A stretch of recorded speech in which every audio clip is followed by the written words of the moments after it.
And welcome to another exciting episode of Exploring Our Secret Past. I'm your host, Michael, with my co host, Carla. Hello. And we're going to be doing something a little different tonight for y'all. So I hope you all enjoy this. I am actually handing the reins over to Carla. We have special guest, Katherine Gonzalez Gurman, with us. Did I pronounce the last name right? Yay! So Katherine and I met for the first time at an investigation of our teams, and it was in Jefferson. We stayed at the Jefferson Hotel and had all kinds of exciting things and started a new friendship. So it was really cool. Awesome. Yeah. I had so much fun. And it was my first group investigation. So I learned a lot from you guys, just watching y'all and just recording everything. Yeah. We too. We learned a ton from you, like leaving the notes in the hotel room for Spirit to scribe if they wanted to. And, and then all the photography you do is just amazing. Oh, thank you. Yeah, I try to take a lot of pictures, like anywhere I go, just to see, there may be a chance you might pick up something. Yeah. And then also you have those memories too, as well. So I would, I just tried to just capture everything. Yeah. I hope they were behaving. Maybe. Define behavior. Hello, Adam. Hey, Adam. Yay. Yeah, it was a lot of fun. And I mean, even though the investigation itself up in the attic and the disappointments room ended up being like, at first we thought we weren't able going. At first we thought we weren't able going. That I keep talking. What the heck? I didn't think we were going to be able to go up to the room. Yeah. At first we thought we weren't able, to investigate because they were having a Halloween party downstairs. So the bass was booming and all the music just going off and everything. And so, we were kind of bummed at first because we thought, we weren't going to be able to catch, do anything. Yeah, use our equipment or anything. Yeah. Yeah. But then when we did go up there, all of a sudden, like I heard them talking about, I don't know if they're having problems or something with like their speakers or whatever, or music or whatever. But once we got up there, you could kind of hear the music still, but it was starting to die down. And then eventually it just stopped. And we were able to do our investigation. We'll bring this up a little bit later tonight, but I think the first thing that comes to my mind is if it had anything to do with you. Yep, that was my question. We'll talk about that in a little bit. Yeah. Oh my goodness. Yeah. Right? It's my like, I always tell my husband, because anytime I have like something wrong with my phone, or I don't know, if some sort of electronic thing is acting all crazy or whatever, he's like, what did you do with your phone? You're always breaking your phone. That's what my husband says. And I just tell him, it's my electric personality. I'm a magnet. I don't know. Adam goes, no comment. Yeah, I don't know. Gosh. Yeah, weird stuff, things with me and electronics. I don't know. Weird things happen with me and electronics. I don't know what I'm doing. It just, okay. I'll just bring examples. So a little bit of my dental history. No. Perfect. Well, okay. I've had, some cavities in the Who hasn't? This is a great show. Yeah. Well, I had to get a root canal done. And so the thing is I had a silver cap on one of my molars in the back, and I had to get that replaced because they don't do silver caps anymore. So you can only guess how long I've had that on there. So So I had to go, they had to take it off, and then they're doing like x-rays and all that. But what they use nowadays is like a camera. So they stick the camera in there, and they're like trying to like get this whole picture of your entire mouth. And they're having such a hard time trying to use that thing on my mouth. And my jaw's hurting because I got TMJ. So I'm complaining already. And so, and so they're trying to do all this stuff. And like every time, like I had to go there 3 times to get this done because they couldn't get the cap to fit right. Hey, yeah, so it wasn't deep enough. It wasn't filling my whole tooth or anything like that. But every time I would go in there, something would act up. Like the TV wouldn't work in my room that I'm in, and they don't know why, and they're trying to fix it and they can't get it to fix.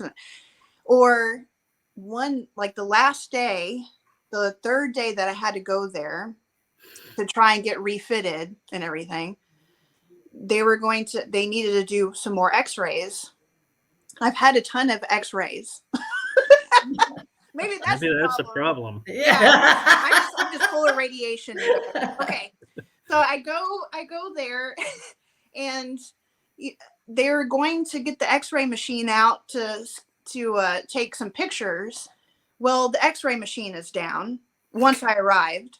And so they're trying to get it back up, and they're like, well, you can come back. And I'm like, no, I'm not coming back for a 4th time. I'm nice. I'm not mean or anything. I'm just like frustrated in my head, that I have to, go through this again. And I don't want to go back. So I'm just going to sit here and wait until the x-ray machine comes back on. Well, I had to wait, it was like an hour or 2 pass, and they had to call someone. They had to call the company, and they had to actually get on there and restart it and stuff like that. There you go, breaking equipment one week at a time. Yeah, to get it back up, and I'm just like, oh my goodness. But yeah, it was just a mess. Eventually, they had to just give me the putty instead of doing the screen. They had to do the old school way, where they fill in the little thing and make you bite into. Yep. Yeah. So that's how it goes with me. And then when we were on the Jefferson investigation, well, when I was on my way to Jefferson, I'm just going to bring this up because we may talk about it later on. I was driving on my way to Jefferson. Jefferson is like 3 hours away from me, so I could just drive. Well, on my way, it was probably like 7 a.m. So, the sun was up. Well, there's this truck that on it's country roads. It's like a country highway that I'm on, and there's no one behind me. But this truck just decides to come out to cross my path and end up on the other side. Hey, and right whenever he was crossing the highway, I almost hit him. Like I'm in the middle of his truck. And so I end up swerving and, because I'm trying to miss him because and I'm like thinking to myself, be prepared. You might end up in the ditch or something, and so I swerve and I lose a little bit of control of my car. And I say a little bit because I was able to regain it in time where I wouldn't like spin around or anything like that. Well, all I remember is just like slow motion. I end up in the back of his, truck bed, and I'm like inches away from hitting his truck, and I totally miss him. Somehow I ended up in the middle and then somehow ended up in the back of his truck. I don't know. You had a guardian with you. Yeah. And it was the craziest experience, and I'm like shaking, but I'm also like really glad that, nothing happened to us. I wasn't hurt. No one was hurt. And because I would have been really disappointed, that I wouldn't be able to make it. Like I really wanted, to meet you guys and to go on this investigation. And so when that happened, and then once I arrived in Jefferson, that's when we all went to brunch and we were all talking, and I told you guys that story. And then I told you all about my magnetic personality. No. Yeah, which Adam has something to say. Adam, I still think you had something to do with my phone malfunctioning when I landed back home. Oh, yeah, because he even said that when he got on the plane, I think it was his second plane ride, or whenever he got off, he was looking at his phone and it said that he didn't have any service or something like that. And he's like, what the heck? Like, and then the only person that popped in his head was my name. But yeah. Hey, Enoch. Hey. And so, yeah, it was crazy. And then whenever I was telling you guys this, my mom, she was actually in the hospital at the time, but when she ended up going into the hospital because she was having shortness of breath and a lot of stuff going on, and the doctors were trying to figure out, what she had, because they tested her for COVID and everything, and it all came back negative. They thought she had pneumonia, but come to find out, my mom had sepsis. She had a really bad infection. And when she went to the emergency room, the number 13 was the room that she, went into. And the significance of that room is when my mom's dad died, my grandpa, excuse me, I don't know if 13 was the day he passed away or his funeral date. I can't remember exactly the significance of 13, but my parents, both my mom and my dad, kept seeing the number 13 after he passed away in different places. So when my mom arrived in the emergency room, she was in room 13. And so my dad texted me that. He's like, guess what's weird? Your mom's in room 13. And I'm like, that is weird. And so I was telling you guys, that because we also brought up, Patty Negri, like how I had a reading from her last year in August, because she didn't come down because I think during that time the pandemic was going on. So we had online classes with Patty, and through the Miracles of Joy shop, metaphysical shop. Yeah. So I shot there at their store, and I really wanted, to take her classes, and I, at the very end, you get to do a seance with Patty and all that. One day I want to do it in person. It'd be really awesome. But I had a reading done through her, and she told me that I need to pay attention to numbers. And what's weird is my parents pay attention to numbers, and they're getting all these different, signs and stuff like that. And so it was weird that she even mentioned that, because, I didn't tell her anything. She was just, giving me the reading. Right. And so when we arrived, and I was telling you guys that at brunch, the next thing that we were going to go do is we were going to go to the Grove. And there was only going to be 11 people going through the Grove for the ghost tour with Mitchell. And there was two additional people that came, which made 13. So, and then Carla, you turned to me and you're like, 13, you remember your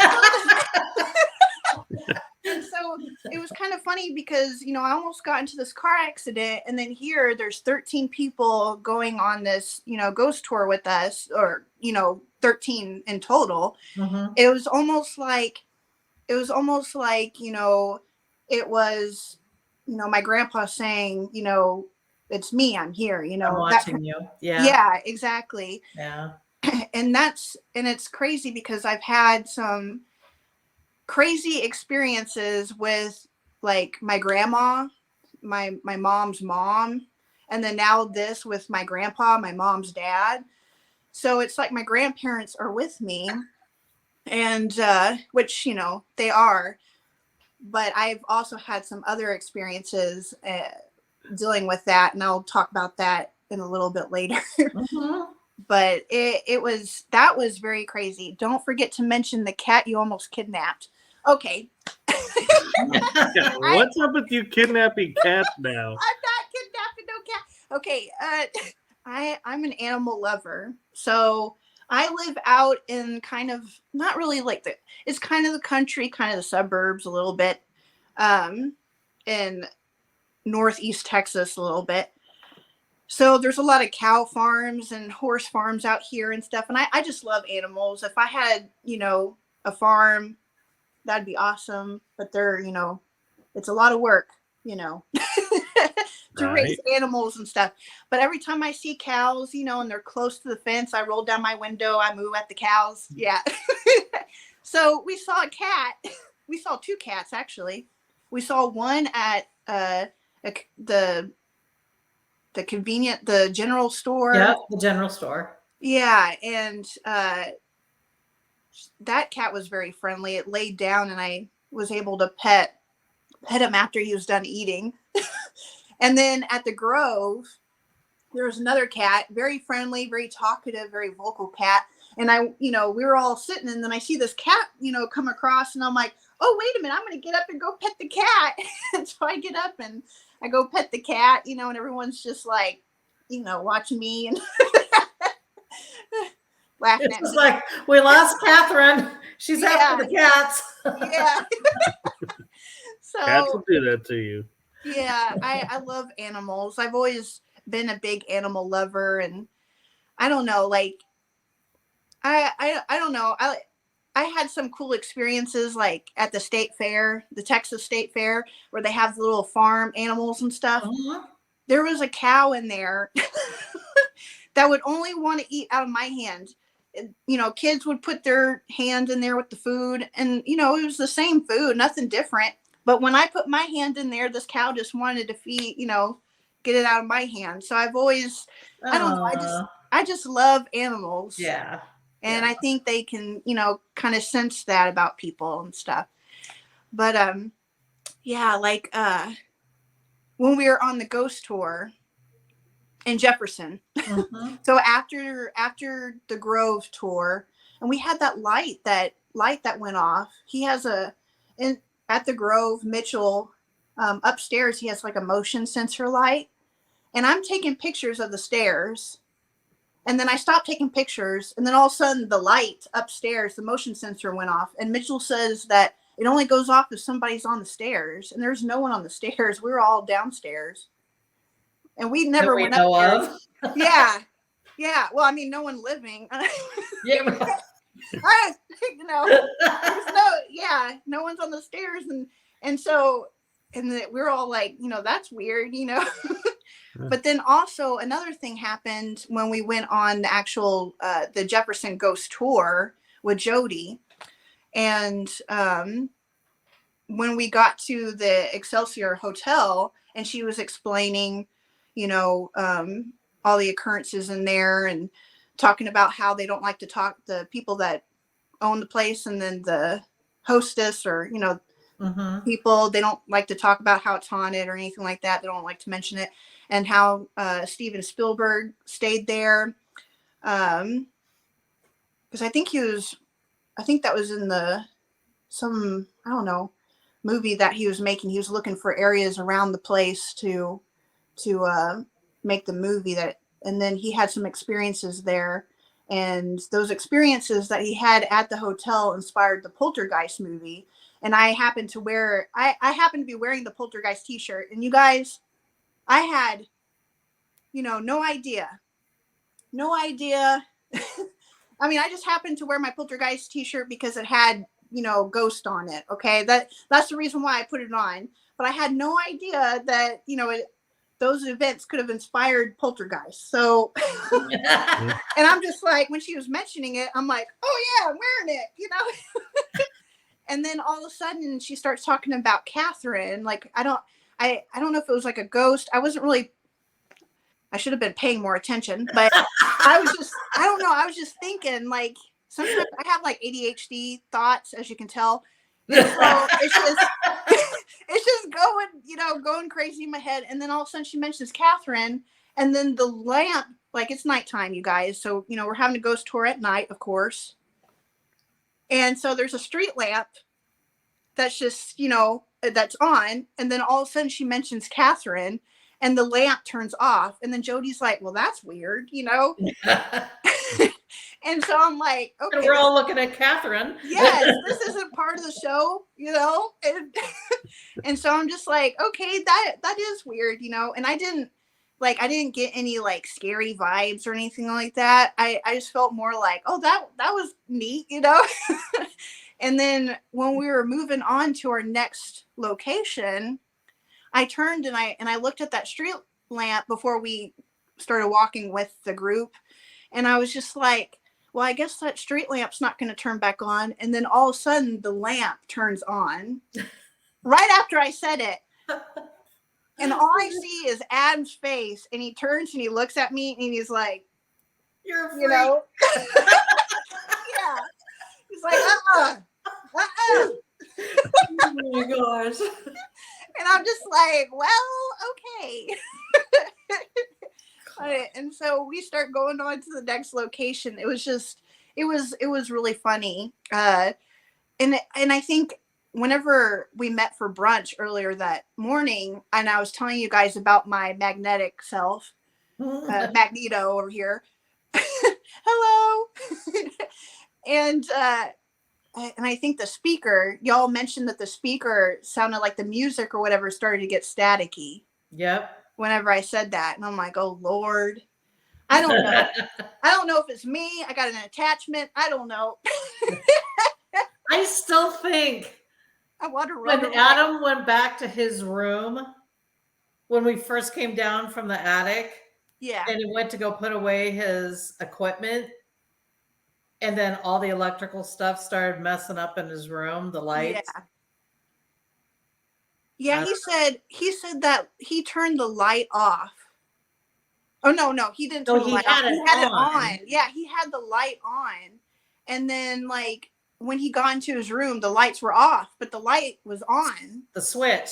The switch was on. Yeah. And so when he was like, okay, and I think he turned it off or something, but then all of a sudden it started to flash like on and off. And he's like, no.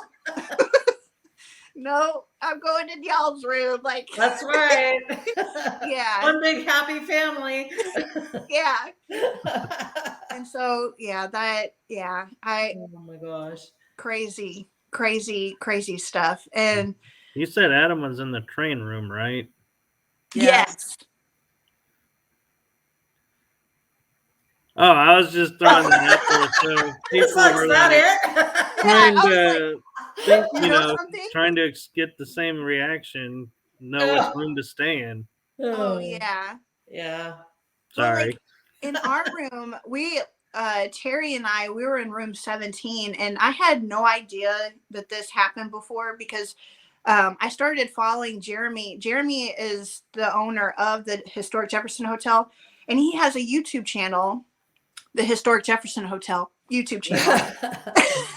And so I started following his channel after we got back. And so I was watching his videos because he'll post videos of like what his guests might capture or, what he captures on his, because he has cameras all over the hotel too. And so he was talking about room 17 and how there was, I don't know if there was two people staying in that room, and they were one of them, I guess, took a shower or whatever. And when they got out of the shower, the mirror in the bathroom, was foggy, of course. But on the mirror, it said, "Get out." And it would say it in different ways. Like it would, like, I don't know, get it, like the spelling and everything. Like it might say "get out" up here, but then "get out" down here. It would just, it would change, and it really freaked them out, and they left. They got out of there. Night. Oh, Yeah. I could understand something why. like that. They left before that they were supposed to. Yes. Yeah. And we stayed in that room. And just to think about that now, I'm like, well, dang, I didn't take any pictures of the bathroom, but well, come on. Everybody takes pictures of the bathroom. Yeah. But you know what? I was just thinking to myself, it'd be crazy because when we were up in the disappointments room in the attic, we were actually, I mean, it's probably different spirits, but the spirit was saying, "Don't leave" to us. Don't leave. And I was just thinking to myself, it would have been so crazy if it said "Don't leave" in the mirror. But Oh, that would have been yes, a little bit chilling. yes. And I was just thinking about that, and I'm like, oh goodness gracious. I asked Terry if she saw anything in the mirror, and she's like, no, good thing I wasn't paying attention. Didn't even look at it. I've been in the attic space, but I haven't been in the disappointments room yet. Yeah. It's something. Yeah, that was intense. And Well, it would be with what a disappointment room is. yeah. Yeah. And so I'm making a YouTube video with the recordings that we did, and I'm putting that together. I'm going to put it on my channel. I'm currently putting it together, but I will post it on my YouTube channel.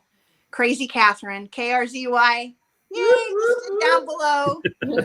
So look, subscribe, and you'll be able to catch that video when I do post it so that you guys can watch it.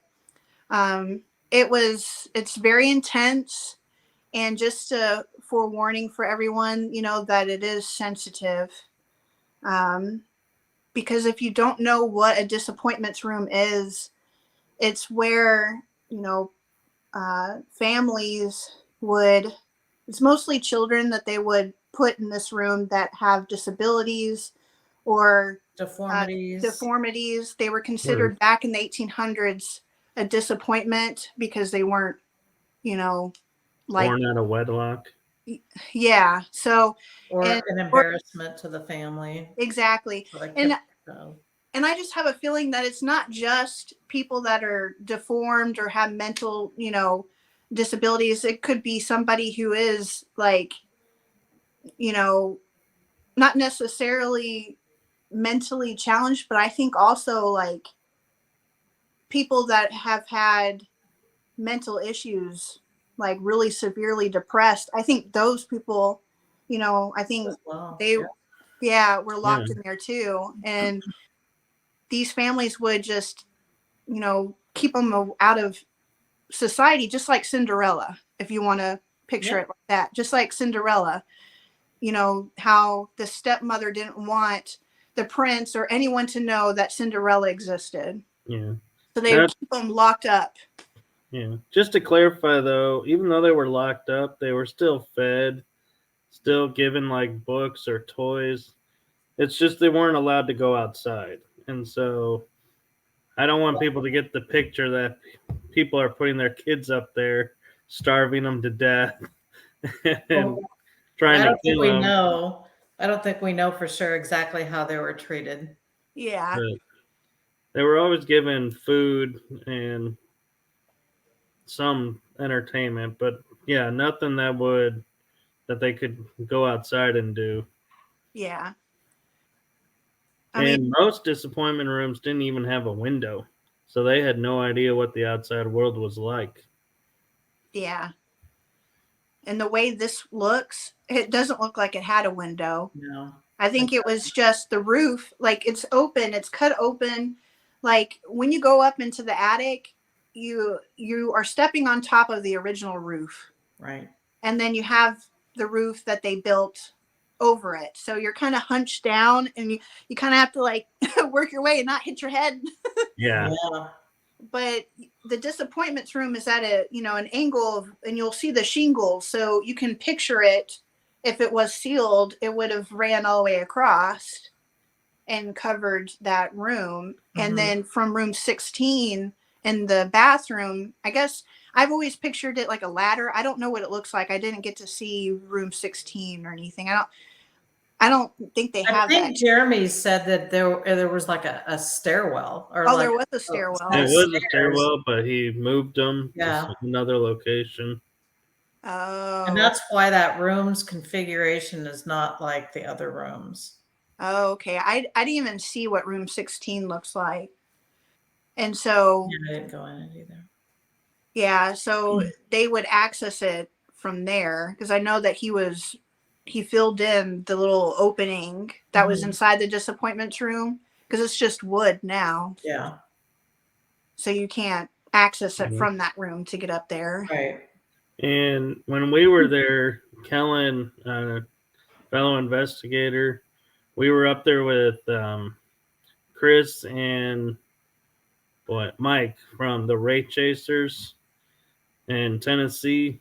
Well, we were up there, and Jeremy told Kellen that they found in the Historical Society a record that there was a little boy that lived in the disappointments room. And yeah, Carla told me that, and it's crazy because when you told me that, Carla, like that's whenever I was like starting to put together the YouTube video. And so it's crazy that you know, Jeremy got that, because it puts a lot of pieces of what happened and the answers that we were getting up in that disappointments room together. Yeah. When we did our EVP work, we got that it wasn't the mother or father that put him in there. And that's where they chose to stop it. And in the back of my mind, I was like, well, the grandparents probably would have been the ones to call the shots because they were the matriarch and patriarch of the family.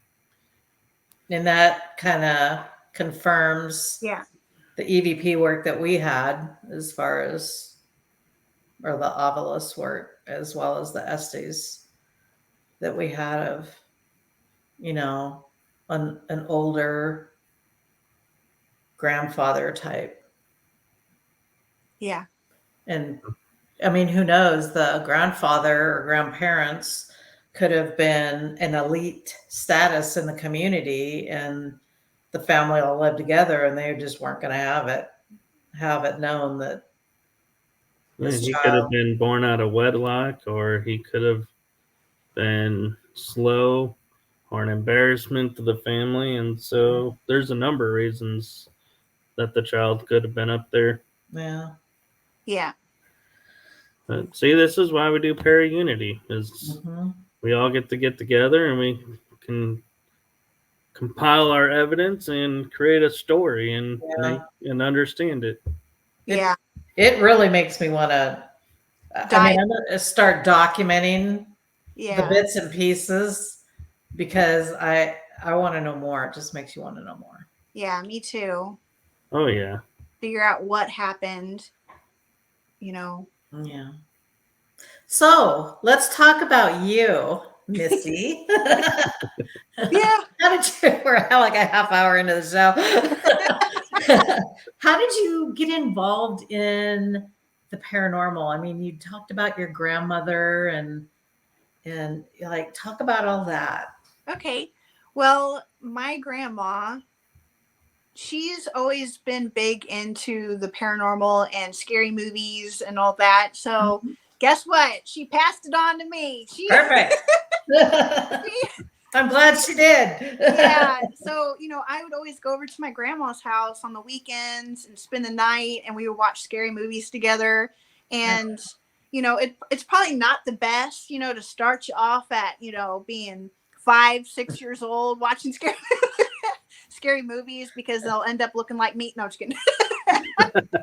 No, but now what's so wrong with that, though? Oh my gosh, crazy. No. But yeah, I've always had a lot of fun. Just, you know, yes, I did have nightmares, you know, but that's one thing I'll bring up too.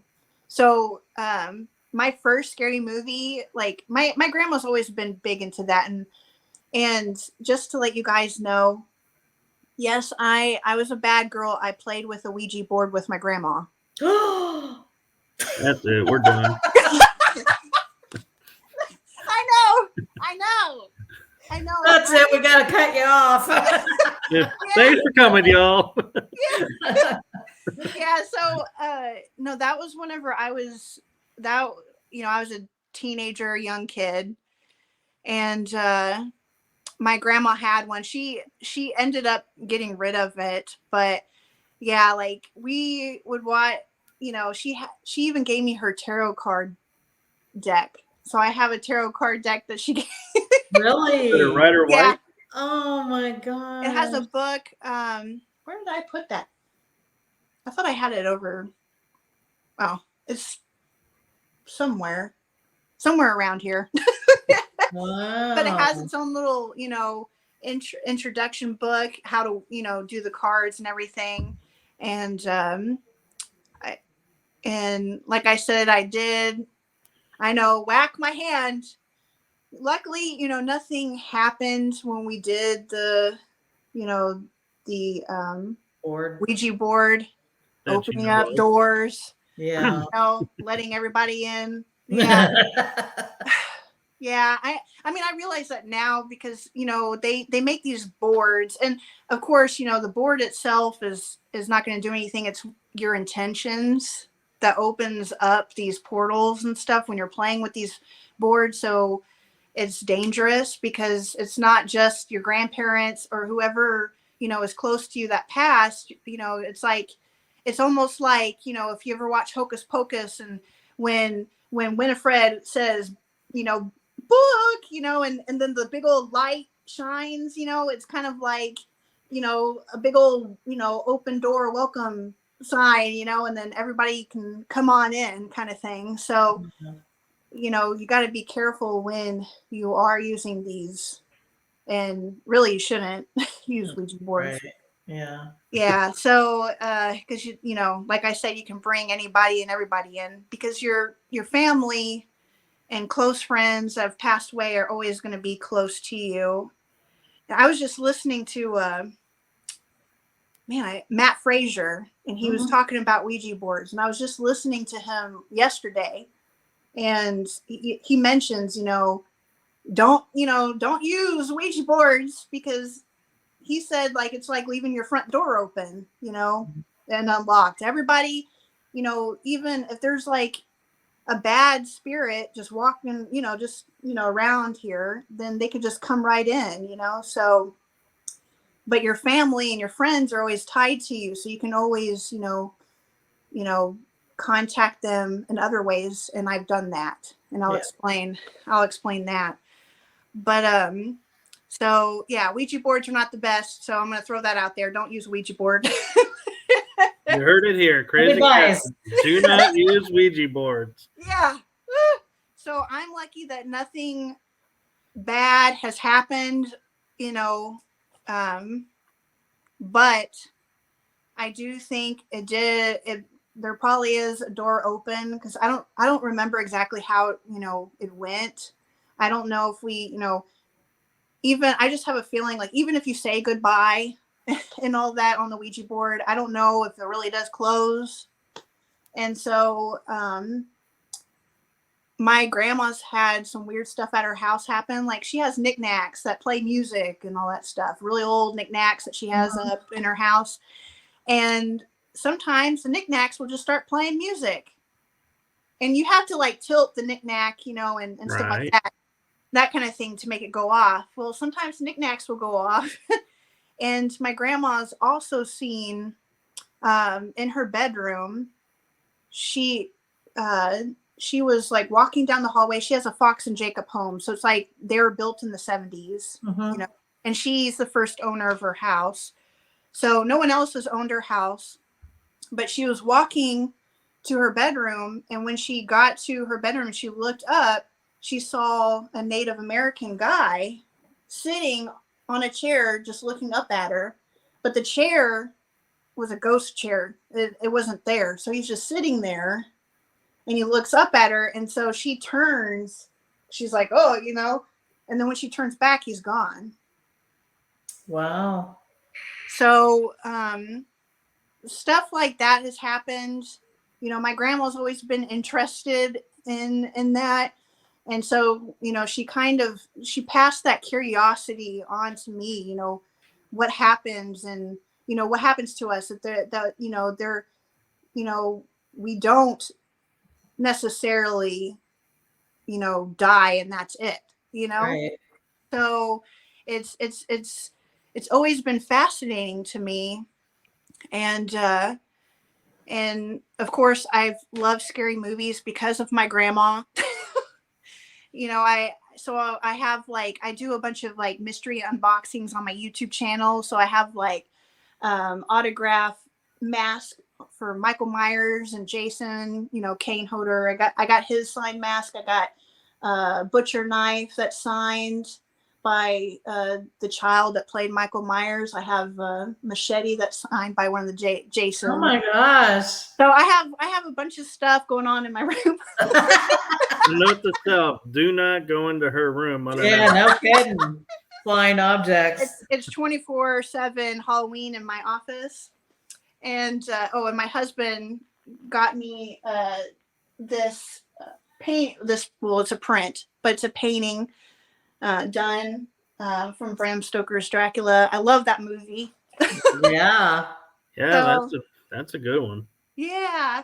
So I've always been into it and just wanting, to know like what's going on and the mysteries of the world. It's just fascinating, and it makes life less boring.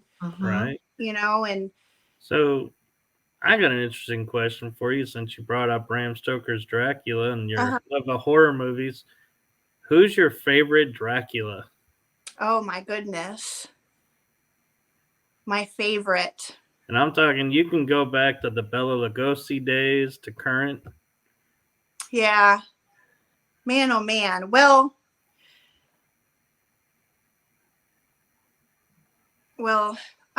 just because I think he's good looking, I'm gonna have to say Gary Oldman. Wow. Because I love long hair, and his suave, Oh my gosh. So I mean, I love, I also love Lost Boys and all that stuff. But the thing is that I like, his demeanor, his gentleman, kind of, right. thing and all that, and it's dark romance kind of thing. I don't know. Interesting. No, you're good. Yeah. No, that's fair enough. Yeah. Yeah. So, excellent. and I like, he has long hair. When I met my husband had long hair. I'm seeing the pattern. Yeah. So, oh my gosh. Yeah. But there you go. A little bit more about me. No. But yeah. And I think it would be cool to go to a vampire ball in Louisiana, with Father Sebastian and all them. Yeah. Wow. I would totally dress up. I would get the whole ball gown. I'd go. Oh my gosh. I have a feeling you'd fit right in. Yeah. Right. Yeah, probably. Oh my gosh. Except your husband probably lose you to the long-haired vampire in there. Yeah, I don't know. No, he wouldn't. But yeah, he probably wouldn't go. I'd probably go, but but yeah. But, excellent. Yeah, I was gonna mention this too. So I had a weird, like a recent. Well, it's not really that recent. It probably happened. It was after COVID. It was when I was living in our old house. So this is something that's crazy, and it has to do with my grandparents that I was going to mention.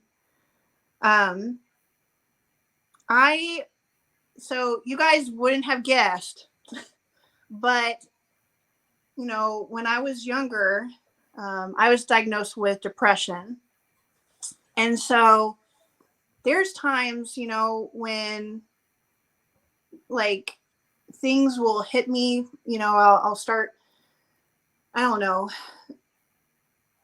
when things are going wrong, should I say, and like everything is just coming down on you at once, and it's just compiling, and then you feel like everyone's mad at you, kind of thing, because if people get mad at you or whatever, and so you get really down and upset.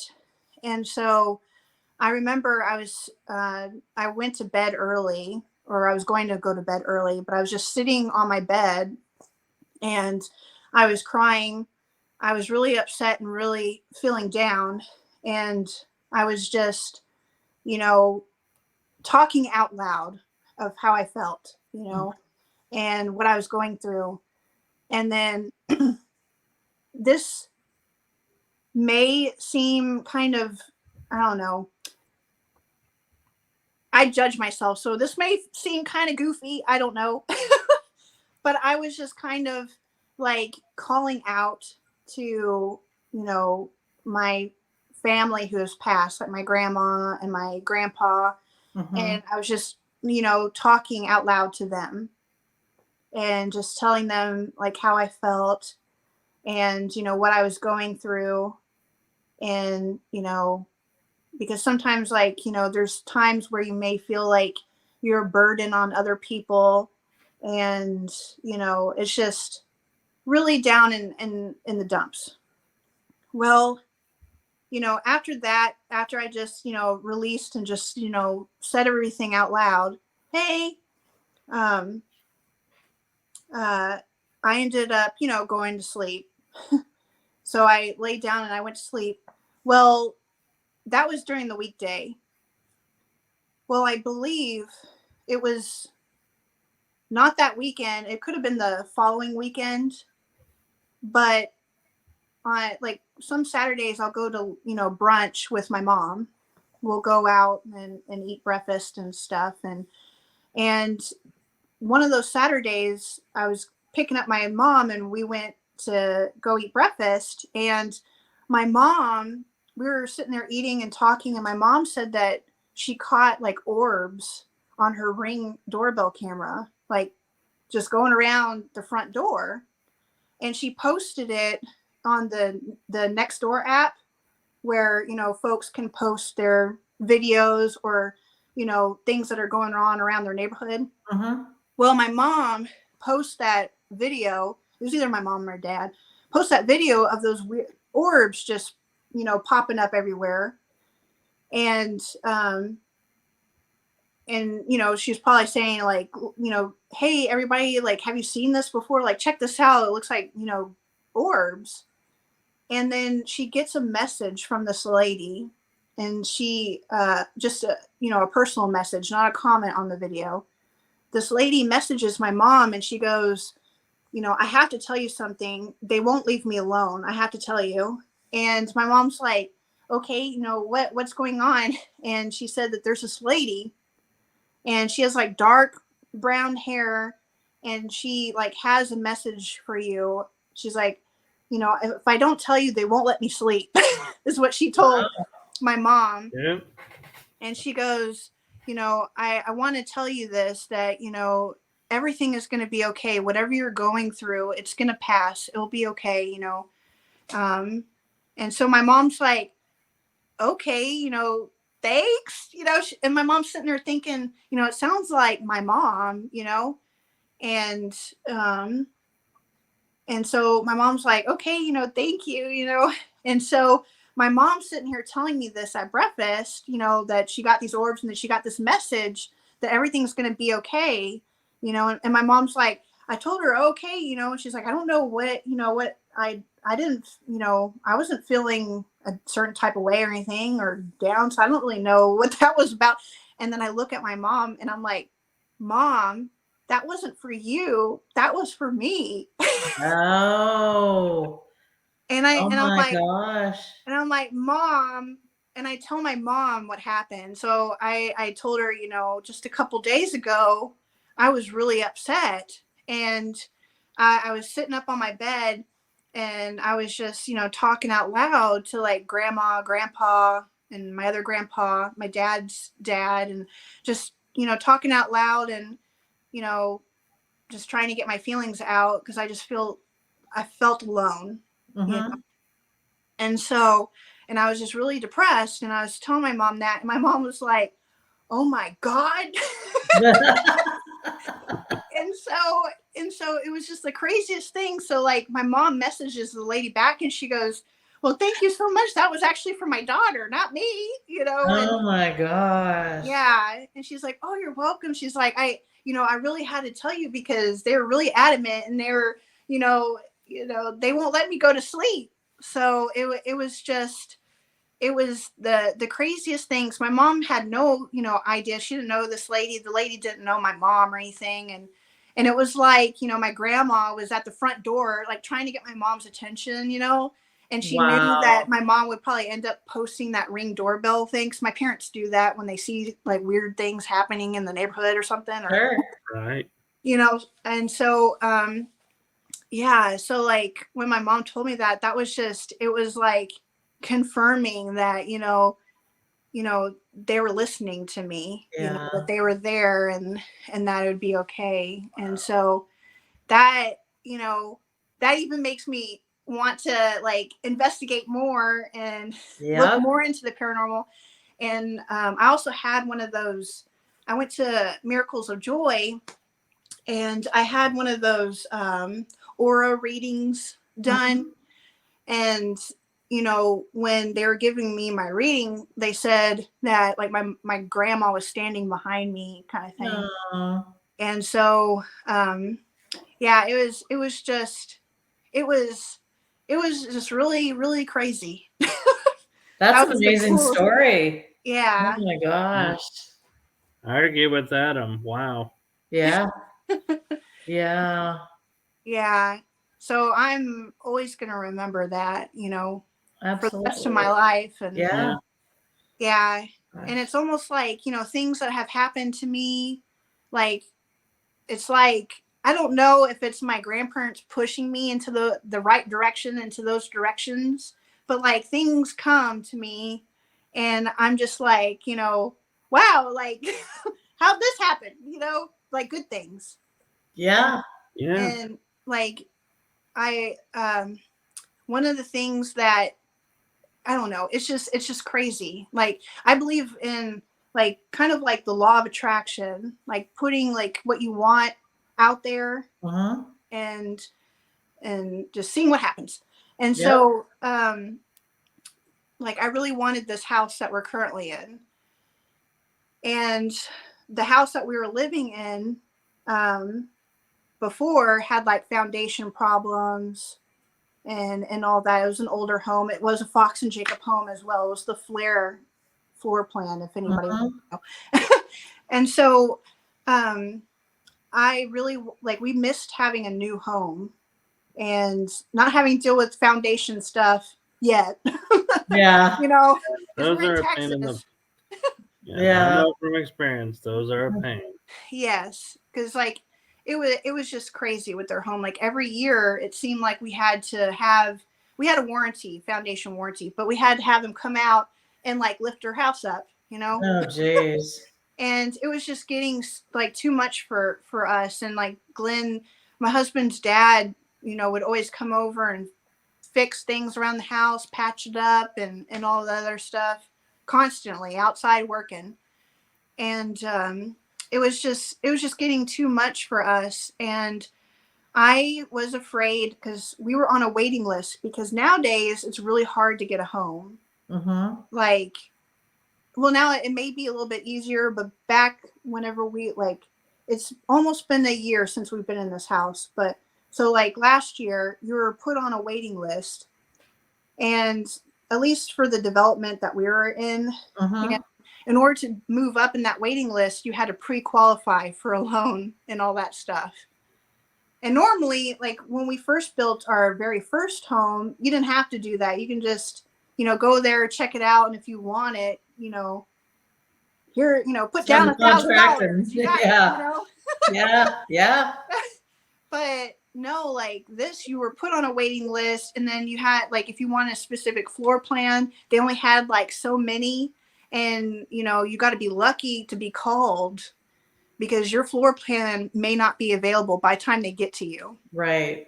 And it was scary. We were put on the waiting list in April, and while we're on that waiting list, we're also trying to sell our house. And so it was, a nightmare. And I mean, like, we didn't get the traditional realtor. We actually went through like Orchard, which Uh-huh. they come over and they tell you, okay, this is how much you're going to get up front, but if we don't sell your house within so many days, but if we do, then you have a potential of making more money after that. Mm-hmm. And so that was just the easiest way for us to do this.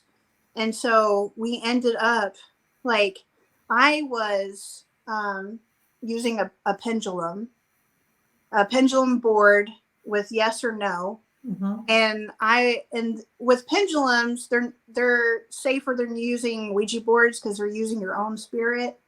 Yep. And I was using that, and I was asking, are we going to get this house? And it would say yes. And I was also, Patty, in one of her classes, Patty Negri teaches, she goes over dragon magic. Mm-hmm. And so I have my dragon where you breathe life into it, you give it a name, and you feed it, you give it water, or she gives hers, I think, some sort of alcohol, like whiskey or something. Something. And so basically it's like a little, worker. You tell them, things that you want, and things that you don't want to happen, that kind of thing. And I would, like, when the foundation people would come over, and, like, I would be like, don't find anything, messed up, and help me, that kind of thing. And I would, say, I want this house, and I would just picture it in my mind. If anybody has gone to, like, or Millionaire Mind, took any of those types of classes or whatever, that's some of the things that they teach you, is kind of like putting your attention, your intent out there into the universe, saying what you want, and I believe that to be true. But if you have anything in your mind that's like, oh, you're not going to win, you're not going to get that, that kind of thing, then it won't happen. So you have to, like, picture yourself there and just really just embody it, that you do have it. And we ended up getting this house and then selling our house. Excellent. Well, congratulations. Yeah. Good story. Thank you. Yeah. So, I was using, Patty's advice, and then, like, things that I've learned in the past too.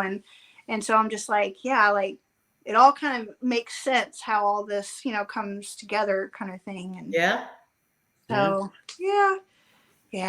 So, I got an interesting question. I'm going to throw you a little curveball with. Oh boy. Did you meet your husband through the horror or paranormal, or was he even into it? No, I actually, I mean, I don't know. He just, when he met me, he knew what he was getting into. Enough said. Too late now. Yeah. Too late to back out now. No. That's right. No, but I met my husband through Zanga, which is prior to Facebook, prior to MySpace. I just came across his picture on Zanga, and I didn't have a picture of me up on my social media page because I didn't have a camera, and my parents didn't have a computer, so I was using my grandparents' computer. And so I'm on there. This is in 2005, and I'm on there, and I'm like, and I'm still in high school, and so I'm looking for friends that went to my high school, and I went on there, and I come across his picture. He's tan, he has long, straight, flowy hair, like Fabio. Nice. And Well, we know what hers. And I came across his picture, and I'm like, me, hey, you're hot, Yeah. Please tell me you did not message that to him. Oh, I Oh, did. And he had, like, behind him, he had the Mexican flag behind him, and and yeah, so I was just like, ooh, and so so she's got the long hair and the accent. Well, he doesn't have an accent, but yeah, but I comment, well, he may. I mean, heck, I have a kind of an accent, a Texan kind of accent. I don't know. But sometimes you don't realize you have an accent until somebody tells you. But, and so I messaged him, and then we just started talking back and forth. And since he's older than me, and we decided to do like a double date, and I told my mom about it. Don't worry, I told my parents, at the time, I was not, 18. Taking it that he's older, that you had to tell the parents. Yeah. Well, and I didn't have a car, so who's going to take me? And so my parents didn't take me. My friend Rachel, she ended up picking me up with her boyfriend. And so we ended up meeting On the Border. Nice. And we both decided, because back then I was, I dressed kind of gothic, I can see it. I don't know where that image came from. Yeah. So did he. He kind of looked like, a rocker kind of guy, I'm throwing stereotypes out there. Anyway. Just so that y'all can get a visual anyway. And so when we pulled up to On the Border, I'm like looking around, and I'm looking at my friend Rachel and her boyfriend. I'm like, where is he? And then all of a sudden I see him, because David's doing this to tell me, he's coming, and then all of a sudden I see him behind David, and he gets up from the table and he comes walking. It's like slow motion, long hair, walking blowing in the wind. So your classic goth girl meets rocker guy. Kind of doing this thing. Yeah. And I'm just like, oh my gosh. I've never been so nervous in my life. Oh my gosh. And he pulled the chair out for me, and we sat down. I could not eat. All I ordered was quesadillas. I was trying to order the easiest thing to not get too messy with, tacos or, I mean, I could have got enchiladas, because you just Have you heard of nachos? Huh? Have you heard of nachos? Yeah, but I didn't want to get messy, and I wanted to get something just simple. And so I just could not eat. And I, excused myself from the table, went into the girls' restroom just to, calm myself down. And I'm broken out in the chest. I see these fireworks, red. Oh fireworks, no. You got hives. Oh my god. No bumps, just little swirls, fireworks. I'm like, what is this, ringworm? No. But there we go. I was freaking out, blood pressure high, So yeah, I was a mess. And it was like that for a couple months. No. So, but that's, and what's crazy, I'm just gonna tell you guys this too. What's crazy is I went to my husband's family reunion for the first time. Not really family reunion. It's more like at his aunt and uncle's house. And he had some aunt and uncles come over, and his dad and all that. And what's crazy is his aunt and uncle used to be my bus stop, and they used to give me cinnamon rolls. Really? While I waited for the bus to come. And what's crazier is my husband and his mom and dad and his brother used to live with his aunt and uncle at that house for a little bit. But I never met his mom and dad. I never met Glenn, but I did meet his cousins, and I met his aunt and uncle.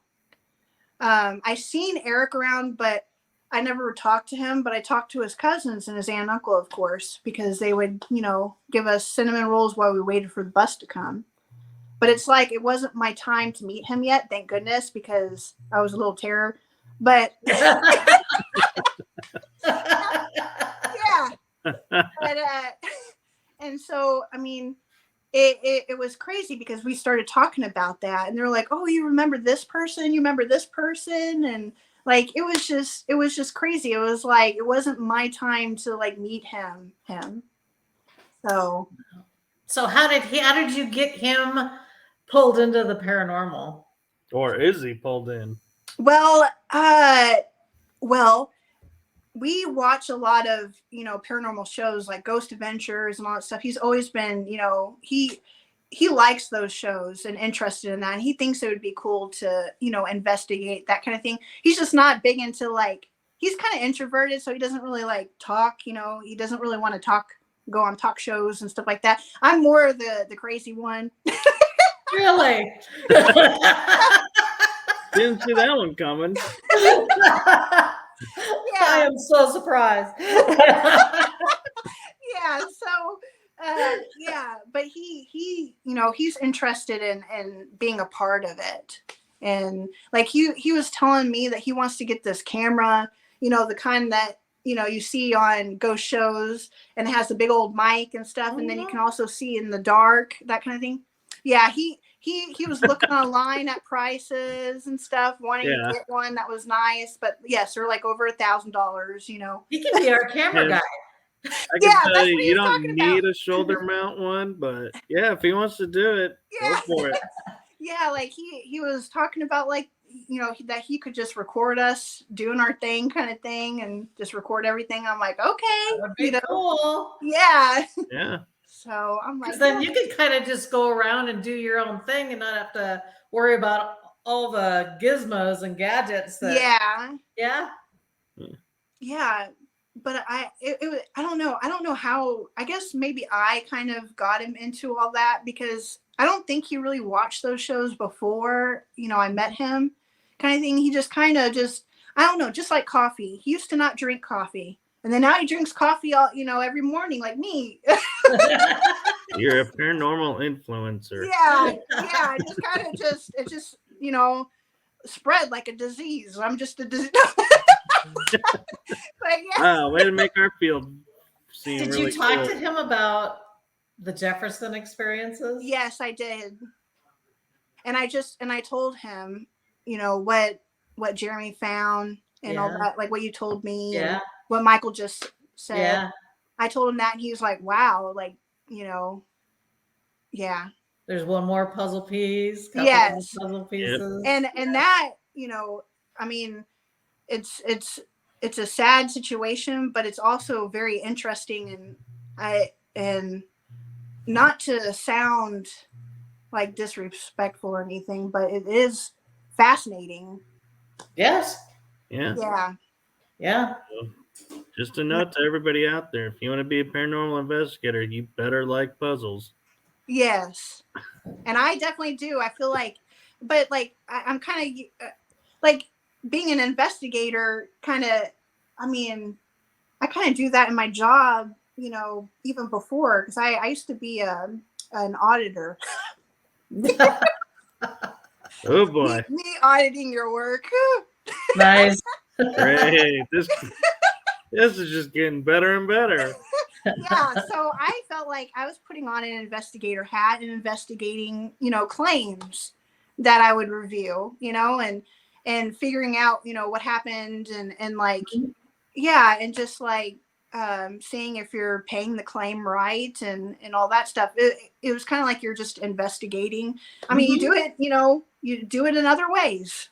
Right. Besides investigating the paranormal. Yeah. Yeah.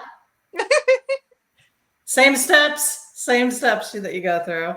Yeah. Yeah. What's your favorite techniques to use on investigations? I really like if I had one, but Carla, you used it. I really like it when you ask questions and it's like the Estes? Yeah. The Estes method? Yes. That's it's like an obelisk. Yeah, that's my favorite. Yeah. So I guess we should have asked in the beginning, how many investigations have you done? Well, the Jefferson Hotel was my second. Okay. You did a phenomenal job. Thank you. You're welcome. When I'm watching these paranormal shows, I'm pulling from what other people are doing, what I'm seeing, what they're doing. And then I'm like, okay, what equipment, what tool are they using? How much is it? I want to get one. And then I want to Does Amazon have it? I'm seeing how they're using it. And then I want to see it for myself because yes, what you see on TV and Hollywood and all that stuff, it's very, you know, you don't really know if all of it is truly true or not, you know, because Right. they you know they may dress it up for TV a little bit, and sometimes it's not, you know, it's you know what you see is what you get, and sometimes, but in real life you may not get anything on your investigation. You know, That's a fact. and it could be you could be sitting there for hours not getting anything, you know, but and so I mean I knew that, and but I've always been wanting to experience it myself. I see what other people are experiencing, but I just wanted to be there. And I wanted to try it out. So I'm like learning from TV shows, from you guys, seeing what you guys do, what you guys are using, and just listening, watching, and learning, and wanting to do it. You were awesome to investigate with. Oh, thank you. I appreciate it. Yeah, the first time that I did it alone, and I went to Goatman's Bridge, Old Alton Bridge, because that's near I near love me. that spot. Yep. And I used to go camping in the woods back there, and so no wonder I have an attack. No, just kidding. That explains so much. Yeah, no. Well, before Ghost Adventures did their episode at Goatman's Bridge, we used to go camping back there. So it was probably like 2009, 2010 when we went. And I think Ghost Adventures went in like 2017. I can't remember when they went, but it was after. But when we went there, we would go camping back in the woods back there. And but see, we weren't looking for anything. We didn't bring any kind of equipment or anything. So nothing really, you know, bothered us when we were out there. And when we would go, there wasn't a lot of bugs because it was colder. It was cold outside. So there was spiders like you saw at Ghost Adventures and all that stuff. And things weren't so overgrown. Now it's kind of overgrown where we would go camping. There's like really tall grasses and stuff. You need a weed whacker with you. Yeah. So, but yeah, and then game wardens would come and they would check, you know, if they see you camping and stuff, you know, they check your tents. And then if you're fishing, they would make sure that you have a license, that kind of thing. There's game wardens in that area as well. And so, like we would go camping back there, and, you know, I always knew that it was haunted. I grew up knowing it was haunted because of my parents. You know, they went to, you know, the high school that's not far from there, and it was always, you know, the talk of the town. Everybody, you know, would bring their girlfriends to scare them. You know, kids would go there on Halloween to scare each other, that kind of thing. And so we always knew about like the different stories about how, you know, when you leave your lights on your car or something like that, if you honk or something, your lights turn off. And then I just recently read, like, if you knock on the bridge 3 times or something, you know, people seeing like a goat man kind of apparition out there, that kind of thing. We never tried any of that. We didn't try to disturb anything like that. So we never got anything when we were out there. But when I went out there not too long ago, it was probably like just a couple months ago, I went out there on Sunday to do one of my investigations, but I went live on Facebook through the Temple of Phoenix Rising Entertainment's Facebook group. And I went through there, and it was kind of weird because I had a attachment mic, so the mic wasn't working right or whatever. But once I got in the backwoods, because there's a lot of people there for a Sunday, there's a lot more people that I've seen in a long time hanging out at Goatman's Bridge now. And I don't know if it's because, you know, after Ghost Adventures came, and then they also have their own, not Ghost Adventures, but they also have tours set up. I think it's Becky Vickers. Yeah, so more people are starting to flock to that area now than just the local people. And people are going fishing there. And then, you know, then you have people doing photo shoots. When I went there, there was ladies dressed up as mermaids on the bridge. I don't know. Oh, that's different. Yeah. They've recently painted the bridge too. Yes, because there was so much graffiti, and Yeah, it was really it was a sad. mess. It was really sad. There's graffiti like on the chairs. Now they have a sign that says that they have cameras.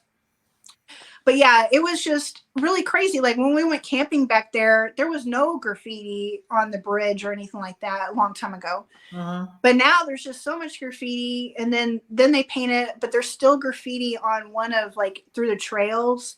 There's still graffiti on this little stand where I think they used to maybe put flyers on it or something. I don't know what it is exactly, but there's graffiti all over that still. Yep. But yeah, like we net like when I went back there, I brought because I just bought a spirit box from Ghost Stop, and I brought that with me, and I also brought my K2 meter. And once I got into like the backwoods, because I was alone, there wasn't anybody around. I was away from all the people. There's some people that will walk the trail too, but I just went back there to be alone from everyone, so not everyone's all like, what are you doing, what's that noise, Yeah.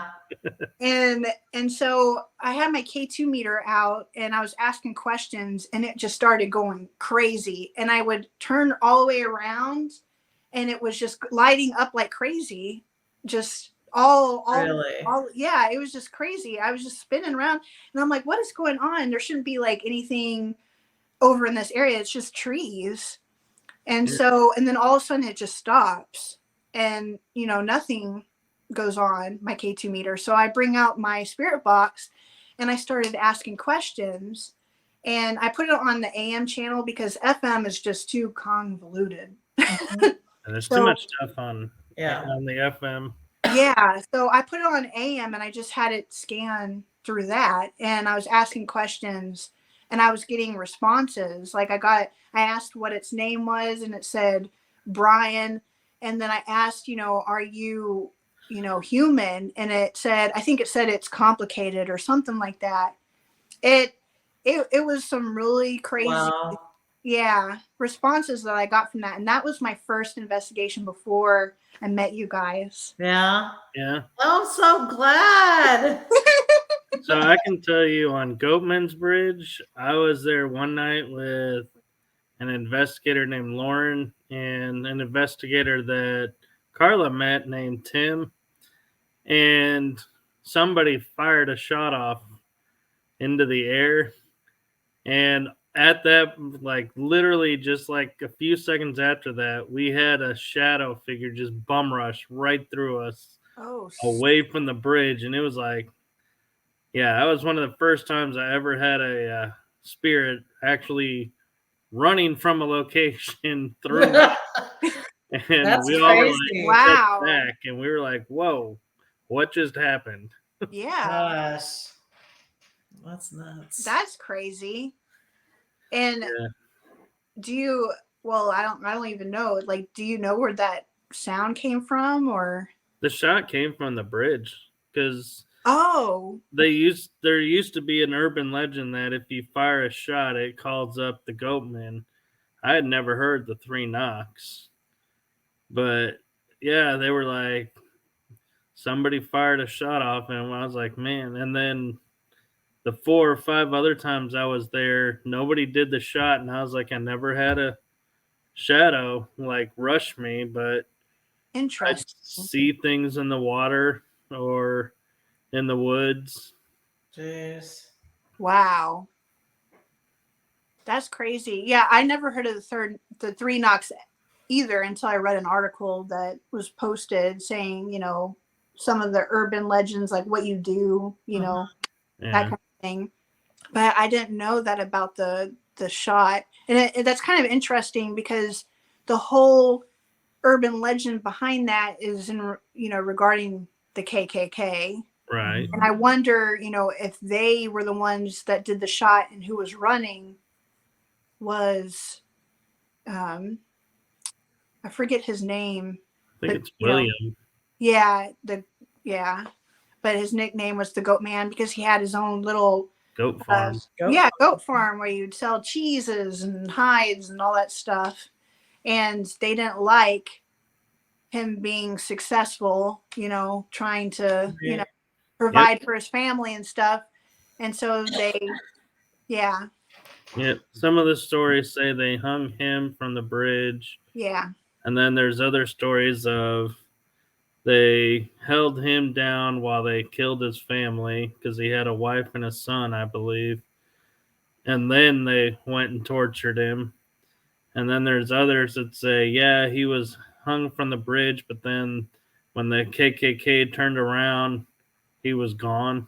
And yeah, so that's where his legend of haunting the area came from, because they were like, well, he just disappeared. And it's like, well, the rope probably broke and he fell in the water, but, nobody's really knows, because, it's like, did somebody help him escape? There's no yeah. clear, but it does make for a really cool urban legend. Good night, Adam. Good Good night. night, Adam. Thanks for stopping by, Adam. Yeah, Yep. yeah. Yeah, that's what I've heard. I heard that, they hung him from the bridge, and when they went down to see him, he wasn't there. So they went back in the woods and lit his house on fire, burning his family That's the inside. story I heard too. Yeah. So, yeah. And Yeah. I don't know what part of the wood. I mean, I was in the very back part of the woods where it turns, and I didn't go all the way around because it started to get dark, and since I'm alone, I didn't want to like stay back there alone. Yeah. Because people are scary. Living people. Yeah. Well, Living people are scary. So Yeah. I can tell you it does not make a loop. oh, it doesn't. Okay. The path to the right, it dead ends somewhere. I don't know, but we took the path to the left, going to the really backwoods. And before we knew it, we were in the neighboring town. Well, we finally got cell signal and realized we needed to turn around and walk all the way back to get to the parking lot, to the car. I think we ended up walking like 17 miles that night. Yeah. I got my steps in too. Yeah.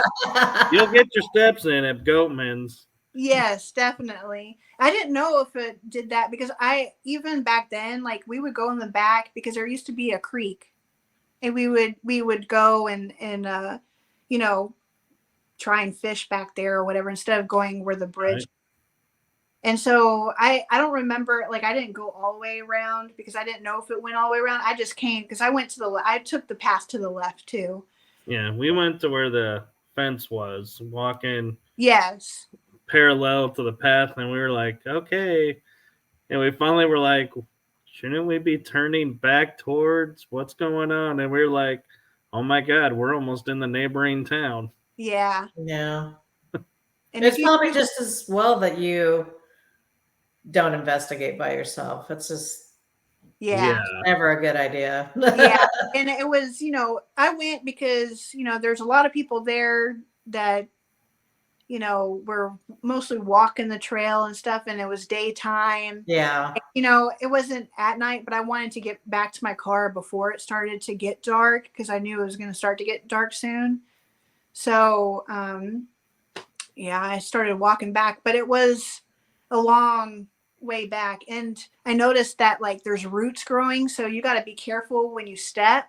Yep. It's more rockier and all that than I remember from back then. Cause it used to be flatter, it seemed, but now there's just all these tree roots everywhere. So you don't want to trip. You got to pay attention. I didn't have my running shoes on. So yeah. So, and I don't want to try and like walk back at night. Someone could be hiding in the bushes. There's wild animals, Yeah. You gotta be careful. You could run across a boar. Boar, snakes, all kinds of stuff. Yeah. Oh, we lost Carla. Uh-oh. But she'll pop it back in. Yeah. There she is. I got something went wrong. Oh no. I got the message your device wasn't connected. Uh-oh. What are you gonna do? It wasn't me. No, I don't know. In my shaggy voice, it wasn't me. Yeah. Yeah, the different Shaggy, not the Scooby Doo Shaggy. Oh yeah, not the Scooby Doo Shaggy. Yeah, I love Scooby Doo. That was, I used to watch that cartoon all the time whenever I was little. That was like my number one cartoon because I was, like I said, I was into spooky and the paranormal, and they're always trying to solve mysteries and stuff like that. I loved that, and I've always been into that ever since I was a little girl. So yeah, it always cracked me up how they just stumbled into every mystery that, sometimes they were it's a relative, but usually it was just passing through, and they just happened to stumble on this mystery. yeah, And put it together in a half hour when cops were spinning gears trying to figure it out. yeah, yeah. I love it. That and Courage the Cowardly Dog. I used to didn't watch get into that. that one so much. Yeah, I did. I liked it whenever I was younger. When I watch it now, it's kind of like, okay. But I still love Scooby Doo though. So. Yeah. Actually, I was surprised to learn there's a new Scooby Doo out. Yeah, Scooby Doo and Guess Who? I think they call it. I don't watch the new ones. I like the ones from like the 70s, the original. Where Are You? Yeah. Yeah, I liked those versions. I like the new one because it's the same character style as the old ones. Oh, okay. Some of them they did, I agree with you, change up the characters, like how they dress and talk and everything. I was like, no, you can't do that with Scooby-Doo. Yeah. Yeah. I don't think I've watched any of the new ones, but I just remember seeing like some cartoon versions of them, and they just looked totally different and weird. So,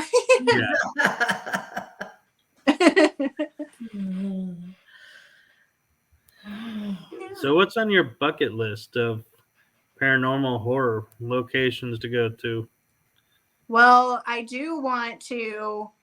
I've been looking at different places, and I don't know, maybe check out Waverly Hills and some of the bigger places. You're gonna need a week for that place. Oh my goodness. It's huge. Yeah. That would be really cool. I also want to see the Winchester Mansion. Oh yeah. Yeah. Because that's just that'd be so cool to check out. I've been to the Stanley Hotel. I didn't investigate. But I did go there. It was during my 21st birthday. Oh my gosh. Why am I not surprised? No, but we went to Colorado, and we went through Estes Park, and we went up there. It's beautiful up there.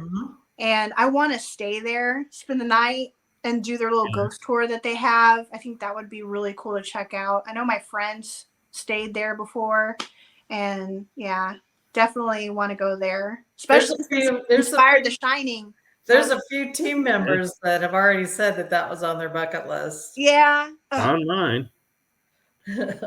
It's not on yours? No, it is on mine. Oh. I have a friend that lives near there, and she's told me anytime I want to come over, we'll go up there. And I'm like, better watch it. I'm probably liable to take you up on that. Yes. Let's all go. I know, right? Road trip. That'd be fun. That would be. I love Colorado. It's so beautiful. And all the animals just out walking around, and they don't care that you're right there. Yeah. Nothing's going to hurt them. Yeah. That's the fun thing about me is I love doing paranormal road trips. Yes. I've done a 3-week one already. I've got the bug to do another one. Yeah. Yeah, that'd be so much fun. And it's cool to learn the history too behind the different places. And then like if you get, it's fascinating to get like responses, answering your, intelligent responses and that line up with, you know, the history of the place, and Yeah. that you're actually talking to those folks, you know, and it's just it's really crazy, you know, you have a link to the other side. Yeah. Yeah. Have Yeah. you ever wanted to do a military base? I don't think I've ever thought about a military base. I'd go anywhere though. Well, I think it's because cool. Carla and I happen to know a military base near here that actually does do paranormal investigations. Mineral wells. Oh wow. Yeah. Yeah, it was. Right now, it's called Fort Walters, but it was Camp Walters, and there was Indian Wars there. Then it became Camp Walters was built, and that's where they trained for World War II. Wow. And then it was a German POW camp there. And then they closed it at the end of World War II, reopened it for Vietnam under Fort Walters, and helicopter pilots were trained there. So they had to build a hospital and all kinds of stuff. And yeah, well, I've gotten a lot of EVPs there. Carla's gotten some fun stuff. And there's a doll there that when Carla's around will annoy the living hell out of you. What can I say? Okay, I can only imagine once I arrive. Yeah, right. Yeah. Oh Lord. Yeah. The energy, bring it with me. Oh That's boy. right. Did you ever watch the show Destination Fear? I don't think so. I don't think Destination Fear. That's Dakota Layden and his sister and two others, their friends. Chelsea. Yeah. That sounds familiar, but I don't think I watched their show. Oh, well, they went to a location in Mineral Wells that's closed now, but the doll has been moved to Fort Walters. Named Oh my- Chelsea. The doll's name is Chelsea. They got named after Chelsea because she had an experience with it. Oh. It's a vessel doll. We Wow. don't know her actual name yet. We're working on it. Oh, okay. That would be really cool. Mm-hmm. I'm interested.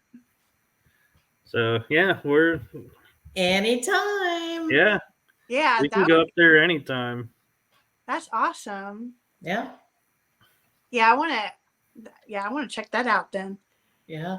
I'm also interested in well, I know we can't go there, but my husband's really interested in watching the Skinwalker Ranch Mm. Oh yeah, I've Yeah. been watching that show. and them investigating that area and some of the craziness with their compasses and the magnets and all other stuff, crazy stuff going on over there. That would be really interesting. Yeah, watch you go there and everything will be perfectly fine. Yeah. I don't get what We'll this be is. like the anti that takes all the craziness out. They're like, we can actually do our experiments now. Yeah, I can only imagine. I don't know. Heck, I might be stuck to the ground. You might have to use a forklift to pull me up. You like watch everybody like our phones aren't working, and then you walk by, hey, our phones are working. Yeah, I don't know. It's just crazy. Oh my gosh, that's funny. Uh, Yeah. So I always find that fascinating and weird and stuff. I don't know.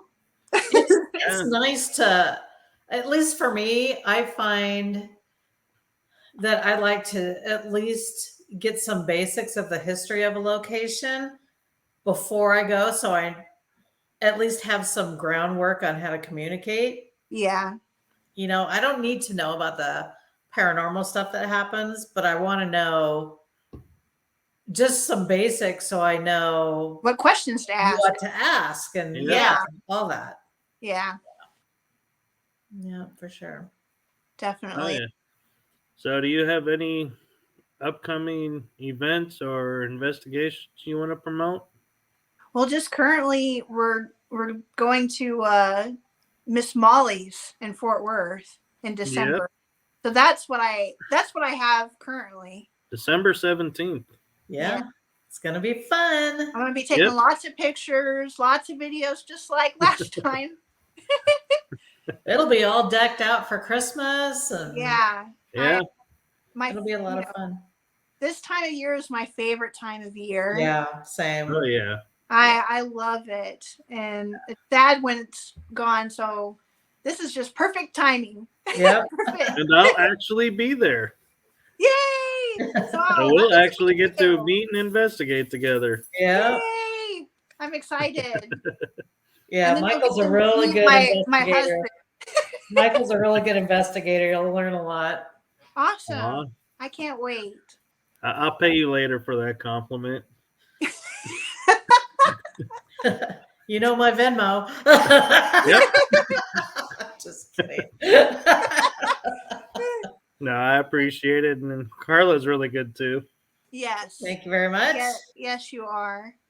Thank you. Just listening and listening to questions that you're asking. And, I was trying to be quiet and just try and just, record and see if I can, catch anything. And yeah, it was fascinating that you recorded from the moment we were up there till the moment we came down. Yeah, I'm so glad that I brought my little charger thing with me so I could have it in there in my phone so I could record that whole thing. Yeah. Because I was running low on battery when we were on our tour, go tour beforehand. So I was like, oh, thank goodness I brought this brick. I have like a little brick thing. Yeah. Jody does do a great ghost walk. Yes. Yeah, she I was sitting here thinking to myself when she was me thinking to myself again. when she was going over all the history and the stories of all the different places, I was just thinking to myself, like she is a very good explainer and storyteller. Mm-hmm. She's really good at that. And I was just thinking to myself, man, memorize, remembering all these different stories. But I bet she goes over it like thousands of times, so it gets embedded into you. But I was very impressed. Yeah. Yeah, she'll actually be on our show. She's our last guest of December. Yeah. Wow. What day in December, or do you? You would ask me that. Because then I'm going to chime calendar. I'll be in the comment section. Yeah. That'll be December 13th. December 13th. 13. There you go. There you go. And just a little bonus I'll throw out that Carla and I are talking with Jody. We're going to be talking more with her about getting the team and going back to Jefferson. And so stay tuned for that, and we'll definitely keep you in the loop about that. Oh, for sure. But you're definitely coming back to Jefferson. Yes, I was told officially. I said, because I was talking to her going, we should go back. And she goes, oh, we're bringing Katherine. Yeah. That's a fact. You have to help us with the story. Yes. Awesome. Yeah. Yes, definitely. Yeah. Exciting. So, I don't know. I think Carla's kind of adopted you into the family. So, Yay. Well, I appreciate it. It means a lot. And thanks for, bringing me on to y'all's show. Absolutely. Yeah, we're happy you were able to come on. Yeah. We'll have you back for sure. Yay. Thank you. Yes, and I do have to give you a shout out because what people don't realize is we schedule our guests like weeks to months in advance. And you were actually going to be our last episode of January and had a reschedule that she unfortunately couldn't make it because of a medical emergency. And so you were kind enough to jump in at the last minute and be like the night before going, yes, I will do it. Yeah. So I just want to give you a shout out that, not a lot of people are willing to come on like the next day and be like, yes, we can do a show. We can. So thank you for that. Oh, you're welcome. Yep. Fun. Yeah. And then I finally get to meet you virtually, but then I'll meet I you in know. person next month. Yeah. Woo! Yeah, and it was funny too, is because I said to Carla, I was like, "What do we do?" And Carla's like, "I got this.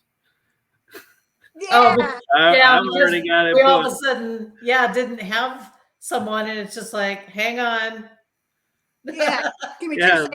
Yeah, and I was like, I was like, A, Carla knows you. B, Carla got you on tonight. So I was like, "Hey, Carla, the show is yours." Aw. what we do, it's all a team effort. Yeah. Yep. Well, thank you. You're welcome. Thank you for entertaining us tonight. Yeah. Yeah, it's so much fun listening to your stories and your history and your background and stuff. And Well, I can only yeah. imagine how much fun it's going to be getting you in the field. Oh, yeah. Yeah. She's Oh, so boy. good. She's so Oh, good. yeah. Aw, thank you. I appreciate it. The only thing I could say that would be more fun is if it was October and I could get you to Texas Scaregrounds. Oh, my goodness. Yeah. You know, Next year. yes, Yeah. definitely. I like one of my it's funny because like one of the things I've always wanted to do is like work in a haunted house and dress up and scare people and Next Oh my year. God. So I have an opportunity for you. No kidding. yeah. Yeah. Oh my goodness. And it just brought up something else. At Goatman's Bridge, we went camping on Halloween night. Oh. And Oh. and you know, we're in the backwoods, and so, you know, kids, you know, teenagers, Right. they're out at the bridge at night. Parents, what are y'all doing? But anyway. Right. Exactly. Yeah, they're at the bridge hanging out, and you can hear them screaming and goofing off on the bridge. Well, we're in the backwoods, and we needed to go to the car to, I don't know what we were getting, but it was me, my husband, and all his guy friends. I'm the only girl in the group, and my husband's friends, they brought with them like a machete and stuff so that they could chop down wood, an axe. We had an axe so that we could make a fire and all that stuff. Well, Which I'm hoping all is perfectly legal to do at Goatman's Bridge. yeah, it was because we had game wardens come. I don't know if it was that night or another night that we camped out, and we had the machete and the axe. This is back in like 2000, like I said, 2009, 2010.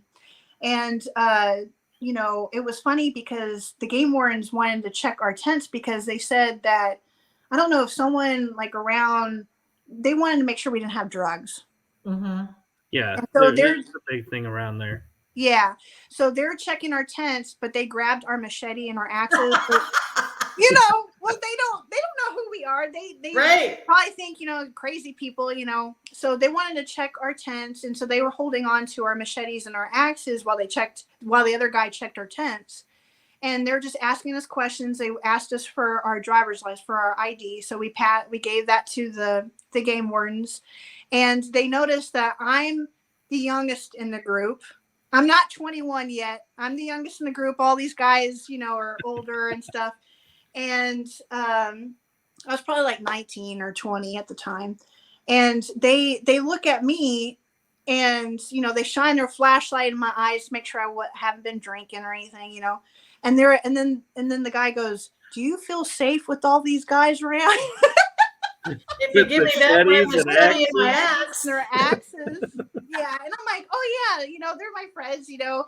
And then they were like, "Okay." And they're like, "Well, you know, they told us," they passed back our driver's license and gave us back our machete and axe. And they said, "Okay, well, you know, have a nice day." And they said, "And don't forget to put that fire out when y'all are done." Yeah. So yeah, they left. And then, but that night, you know, there were kids on the bridge, and we were going to walk back down the trail so that we could get something out of the car. And we were walking back down the trail, and we had a lantern, and one of the guys was holding a lantern, and it was just all of us, and we're all dressed in dark clothing. So we were walking down the trail, and some kids were walking up the trail and then they see us. They see our lantern, but they can't see our faces because it's too dark. It's just a bunch of figures coming down this trail. And then you can hear them kind of, say, hi, and we didn't say anything. We didn't respond. We start coming down the trail, and then all of a sudden our friend turns his lantern on, and then we all start running towards them. Oh my God. They turn around, they book it back to the bridge. And once I didn't see them through the trees, and I knew that they were back at the bridge, I screamed bloody murder. I screamed. Oh. And then you could hear all the kids at the bridge scream right after I screamed. And then I walked. It's the banshee.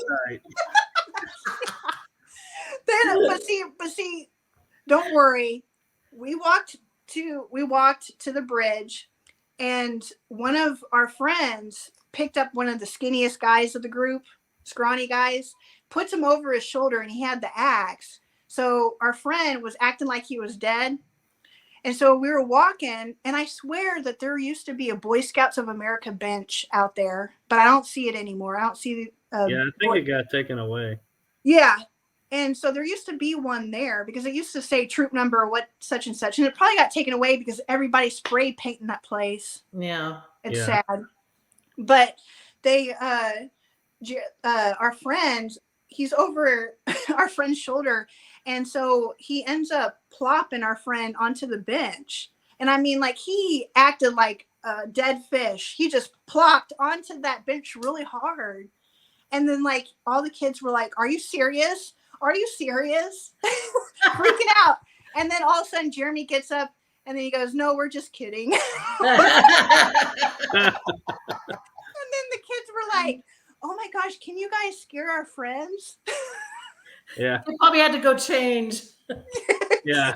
They're probably like, go scare our friends while we go change our clothes. That's right. Yeah. And I'm always gonna remember. I'm glad that game wardens didn't come out after they heard me scream, and heard everyone else scream, because I think at that time there was like a close like office where game wardens would be and stuff, but I'm glad no one called the cops or anything after that, because it's possible we could have gotten in trouble for that. So yeah. That, or they probably would have said, can we become part of the show? Yeah. Oh my gosh, so funny.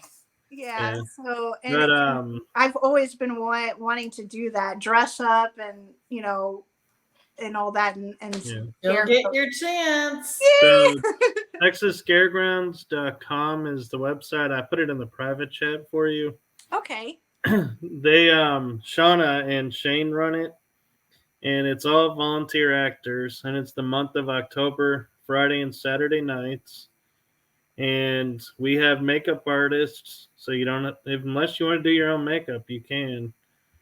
But you can bring your own costume, or they have costumes, and they'll find a room for you to scare in. And awesome. Yeah, you can become part of the haunt. It's kind of fun, actually. Yeah. Carla and I actually got to. Carla, this was her first time. Yeah. She was doing rules with me. And this being my second year, I was excited because I got to go into the haunt and actually scare in one of the rooms. And I told Shauna, I was like, I got the bug now. I may. And she's like, nope, we still need you in rules. Yeah. Well, I wouldn't mind next year just doing rules if you wanted to go back in the hunt. Yeah, we'll have to work that out. But yeah, it's a lot of fun, and it's 7 p.m. to midnight. Uh-huh. And it's in Mineral Wells on the military base at the haunted location. So the haunted house is in 2 buildings that are haunted. Oh my gosh. That is awesome. Yeah. So Michael, you might get more than you bargained for. Tell her about what happened this last Scareground show. What happened to one of the guys? Wait, which time are we talking about? Just this last October. when one of the guys got grabbed or something? You're gonna have to be a little more specific because there's a lot of them that get grabbed and all kinds of stuff going on. Well, it was one of the actors that ended up having a paranormal experience of their own, and I think he ran out of the area, or somebody else had to go back to the area and do it, or this may be the one time I left early, so I'm not sure.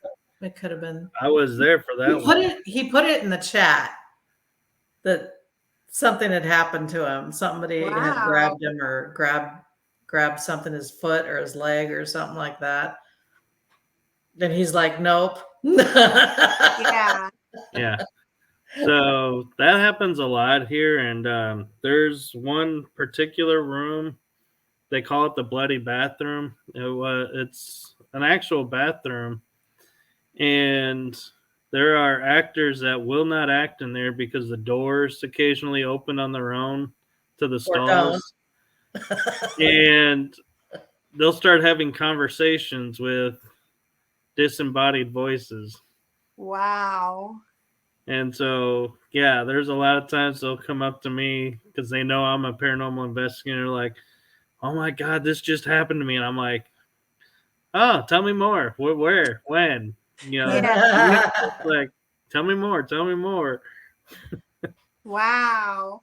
Well, you're bringing all that energy in there when you're acting and throwing that. So I can only imagine it just stirs up everything. And all those people coming through with different emotions and anxiety and stuff. So it just heightens everything. Yeah. And one of the cool things that happened to me was, so the rules room is right next to it's like you could go through two different halls into the main haunt. There's like, we built it, so there was a little segment you got to pick, which one you wanted to go through. Well, as we're getting ready and we're setting up and everything, I'm like, something pulls me into there, and I'm like, okay, what's going on? And I'm like, so are we all ready? And all of a sudden I hear this little girl go, "Are you here?" And I'm like, and I started looking around, and I'm like, there's nobody in the area. And the only little girl that's ever really in the haunt doesn't sound like her and was off by her mom. And so I told Shauna, I was like, we're going to have a really fun night tonight. She goes, what do you mean? I said, I just had a spirit of a little girl ask me if we're here. And she's like, all right. Oh, my goodness. So I wonder if anybody like that walks through just as a guest and stuff, like, do they experience anything besides you guys? Oh, I bet they do, but I bet they write it off thinking it's us. Yeah, I was just going to say they might not know the difference. Yeah. Yeah, and so the other thing that's really cool about Texas Scaregrounds is it's one of the only fully interactive haunts in America, which this is one of my favorite lines in the rules. You will be touched. Oh. So you have to explain that. So there's certain actors that are able to touch, and it's just like a light touch to your ankle or your arm or your shoulder. It's like, we're only told specific spots where you can, because, we don't want lawsuits, like doing something, grabbing something you're not supposed to because they turn. Yeah. So we're always very careful where we touch. And yeah, it's like, to see the people's faces, because everyone's like, oh, they can't touch us because this is a haunted house and everything. I'm like, oh, no, you will be touched. And they're like, yeah. So it adds a whole nother element of fun to it, is because oh my goodness, they don't know who can and cannot touch them. And they just drop to the ground. Oh God. Oh my goodness. That's awesome. Funny. It's funny. The people that go through there, because a lot of the times there'd be guys with their girlfriends, and the guys would just have this macho act going on like there isn't anything here that's going to scare me. There isn't anything. But there was a couple times where I jumped out and the guy did nothing. I mean, like, no response, no nothing. Mm-hmm. So he went first, and his girlfriend was like attached to his back because she didn't want any space between him and her. Yeah. And so I just thought, okay, so the scaring didn't work. So I just followed them out, but I was like right on her back. Yeah. And I started petting her hair and stuff, and she's just freaking out. Yeah. Awesome. There's always a way to do it. Yeah. Yeah. My favorite was there when I was getting the scares was there would be like 3 guys and the girl's in the back. And all of a sudden I would like jump out or say something, and the girl is all of a sudden in the front, and all the guys are behind her. I was like, "Way to go, guys!" Yeah. They're like, and I'd have more fun when some of the ladies would be like, when they're starting, I could hear them talking and going, "Oh, and by the way, he likes to use me as a shield," and I was like, "Oh, this is gonna be fun." Yeah. Oh my gosh. There was a couple times when Michael and I were both doing the rules room and we were kind of playing off of each other, and there'd be like a group of, I don't know, 3 or 4 people or something like that. And they would pick, which door to go into. Mm-hmm. And then you could just see, nope, not one of them wanted to be first. Then once they got through that struggle of who was going to go first, then it was just like people kept switching orders, like that wanted to go to the back, didn't want to be first, didn't want to be everything. And then, I'd sit there and I'd say, you never want to be last. And then that last person to try and get in the middle or try and do something. But it was like so funny just watching them scramble. Yeah, what was funny is after she did that, I would whisper to him and go, "You don't want to be first or in the middle either." And so it's like in their head, we've already planned it now. Yeah. There's nowhere safe in this group. Oh my goodness. Yeah. Yeah. I remember going through Moxley Manor and I was just like, nope, I don't want to be the first one. Y'all go first. Yeah. But yeah. So I have a theater background, so I'm like, I really make the rules room come alive. That's awesome. And I started playing off of the people. Like I would say, oh, like this time the line was, "Are you ready to play a game?" And whenever they'd say no, I'd say, "Too bad, you're already in the room." Or like, "Too bad, the door's locked. You have to now." And they're like, "So our only way out is through it?" I'm like, "Yep." Yeah. That's awesome. Yeah. And I only had one girl that I got through 2 of the rules, and she ran out of the door, out of the building, and would not go through. Oh my. Was that the young teenager? I think so, yeah. Because I remember her parents were panicked because they went on through, and then the daughter decided not to be part of it at the last minute. So they got separated. I think my God. The mom was like, "We got to wait for so-and-so," but it's like, you got to keep moving. Yeah. On occasion, we have 1 or 2 guys that are on stilts walking through the lobby or periodically throughout the haunt. Yeah. And so when she went running out, I got one of them that's on stilts, and I'm like, "Where'd that girl go?" And he's like, "She just ran out the door." I was like, "Okay. You can go play with her." Yeah. And so I was like, we would take the rest of the family through, and he would go out there and just mess with her in the parking lot because we're like, there's no ground that's safe. Yeah. Yeah. That's awesome. Yeah. Yeah. So definitely, we'll definitely be investigating there at Fort Walters before next October. So we'll make sure you come along and we'll introduce you to her. That'd be awesome. A lot of fun. Yay. I'm excited. So we're actually approaching our 2-hour mark. Oh, So oh, It was fun though. yes. yeah, it was a definitely. lot of fun. Yeah. Yes. So I didn't know if you needed to call it a night because I have to get up for stuff in the morning. Yeah, I Yeah. do. Like Yeah. Adam Work in the morning. says, 6 a.m. is gonna come quick. Yeah. Yeah, Actually, it was, doctor. But well, thank you so very much for not only coming on and entertaining us and sharing your experiences, but Yeah. also for doing it in such a last minute fashion. Aw, yeah, we are so welcome. grateful to you. Yeah. Yeah. Well, thank you for having me. I really, I always have. Well, I have a lot of fun. So yeah, I Oh, had a lot of good. fun. And Nice meeting you, Michael, and of course, I have a lot of fun with you, Carla. And Yay! can't wait for next month. That's right. yep, See y'all in person again. and we will definitely have you on again. Yeah, definitely. Well, thank you for having me. I really appreciate it. All right. Yes, thank you for We'll talk coming. to you soon. All right. Okay. Have a good night. Bye. Good night. Bye, everyone. Bye.